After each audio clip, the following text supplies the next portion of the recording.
Breaking news, Tory Lanez sentenced to 10 years in prison, y'all. Y'all think he gonna be able to do that time? I don't think boy got it in him. But the toughest part about his time will be, you know, if he gets deported, because with the severity of his crime as far as deportation laws, y'all know that he's eligible for deportation. And if he has to go over there and do his time, I think it'll be much harsher on him, because he may have to do, you know, all of it. I don't really know if you know, when he does get deported over there, or if he does, if they'll make him do, because you know Canada ain't got states, you know, they just, I don't really know how Canada is at all, you know. Y'all let me know if y'all know, if I got some Canada people on here. But I don't really know as far as, you know, doing time. I don't know what the percentage is on what your time you got to do, especially for charges like this, you know. So he may have to do some hard time over there. You know, it would be in his best interest to do his time here, because, you know, for a little gun case like that, you know, he probably may do 1-2 years, and here he may do just, you know, 1 year prison time and then do the rest probation, you know. So that's the biggest issue with him, is if he has to go back to where he's from in Canada to do his time versus doing it here. Now, when we unpack this case, there's some vague moments in this case, you know, especially with Kelsey not testifying, and, you know, Megan's testify, you know, back in her statement saying that, you know, hey, he shot me, this is what happened, we was in the car, blah blah blah, you know, heated argument. One of the main things that was in this case that they didn't find as far as Tory Lanez was, you know, no DNA. You seen his father shouting and screaming outside that Sprinter van, you know, he gonna take it over with the Lord, he gonna hold court, woo woo woo. You know, no DNA on the gun, no prints, no nothing like that. Now, when it comes to DNA and prints on guns, now, this is one thing you gotta understand. It's very common to not find any DNA or prints on guns, simply because, you know, guns are already, you know, they have oil on them already. So, you know, when you touch the gun, your hands and prints and stuff, you got oil on you too. So it's kind of hard to get a good print on guns and stuff like that. So, you know, sometimes you may find DNA. You know, there is cases where you may find DNA, but in a lot of cases it's hard to get a good print on guns and stuff like that due to that issue.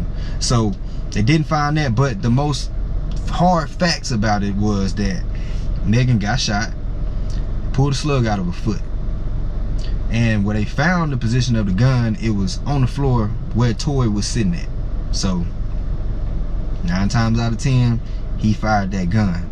Now, when they can't find prints or DNA on guns and stuff like that, they can't say the person fired the gun, but they can't rule out the person didn't fire the gun. So when it came to testimonies and stuff, there wasn't much you know, that was bagging Torey as far as what he was saying to make it stick. You know, they had people coming out writing letters up and saying, you know, hey, I did Tory Lanez's hair, man, you know, he helped a lot of people. You know, lawyers, they try to pull anything out of a hat to make it best for their client to either get a lesser sentence or you know, some maybe even greater, you know, as far as the outcome. So kind of figured this was gonna end up happening. Of course, we knew that Tory wasn't gonna do 22 something years, you know, over a gun case like this. It's kind of like this case, kind of similar, I think, how they did old boy from New York, but he was from somewhere else, old boy Shine. So yeah, man, it's a sad situation for Tory. Now, do y'all think he really shot her? You know, you got a lot of people that think that, you know, Tory didn't do it, and you got some people that saying that, you know, Megan got shot by him, and you know, it really happened, which I believe he did shoot her. And if he didn't shoot her, somebody did, you know, of course. You know, a lot of people still got their speculations of, you know, they think Kelsey may have did it, or Megan may have shot herself. And, you know, we heard the jail call from Tory Lanez.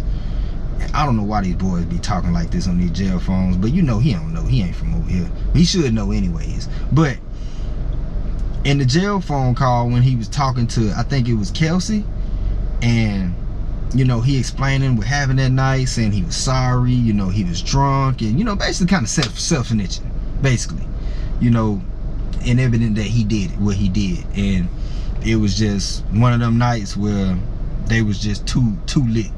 And we all both know, we all know now that he was banging both of them. He had to be. Yeah, he was fucking both of them. And who knows what the argument was over or what happened. Some say that Megan was talking about him or something like that. He kind of got in this little man syndrome and got heated and flashed out, you know what I'm saying? Which could have probably well happened. You know, these little guys, you know, you get up on their skin sometime and man, they don't think, they just react. But I think, you know, I think he did it, and I think it's very coward and weak as a man to even shoot a female, raise your hand at them, or do whatever, you know. That's just out of line, bro. Now we know he was a ladies' man, obviously. So maybe he was feeling himself that night, you know what I'm saying? And or whatever she said, man, got up under him and triggered all this. And the security guard, he didn't come forth neither. So I think it's a lot of missing events that happened in this story that didn't get out. And I think just Megan just covered herself for in her best interest. And we see what the outcome is. So yeah, man, let me know what y'all think in the comments, and I'll catch y'all on the next one, man.